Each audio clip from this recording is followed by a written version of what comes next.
So ladies, I have another devotion for you today. I titled this one, The Absurdity of Atheism, Part 2.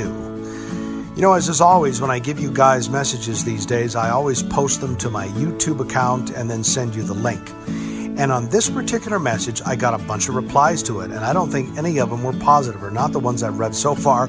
And I got a bunch of down thumbs to it, which just devastated me. I locked myself in my room, contemplating suicide. But eventually I came back and I said, you know what? I still stand by everything I said in that first message, that atheism is ultimately absurd. Because if we're honest and we care to really push this philosophy to its ultimate conclusion, what we're really saying is that everything ultimately came out of nothing. Now, to that, I got some atheists that said, well, wait a minute, we don't believe that. You're mischaracterizing us. We just believe that the universe didn't have a God behind it, but we don't believe everything came out of nothing. To say that the universe exists outside of mind is like saying everything came out of nothing, and is as intellectually absurd as finding a 57 Cadillac in the desert and saying that came to be without a mind behind it. I mean, certainly a person who came upon such a thing would see, just due to common sense, even though they might not understand the technology of it, that it had order and purpose. And so they would come to the logical conclusion that someone or some group of people, some mind,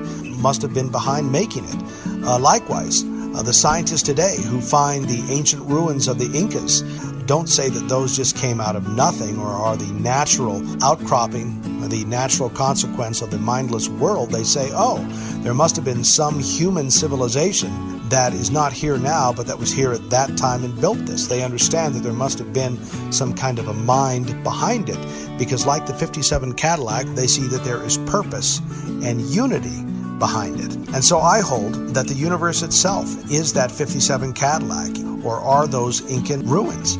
Through what has been made, you can see the purpose and the unity in it.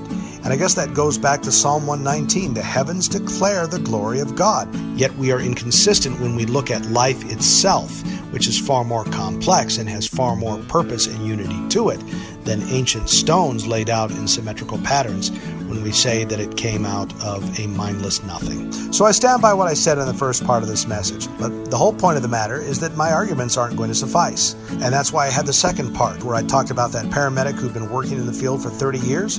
He saw death up close virtually every day, and he saw people in the most gruesome and unsettling circumstances. He saw people in accidents where technically they should have been dead, but for whatever the reason, they were still alive for a few moments more. He saw them at the end of their lives when they could no longer rely on their physical or monetary economy.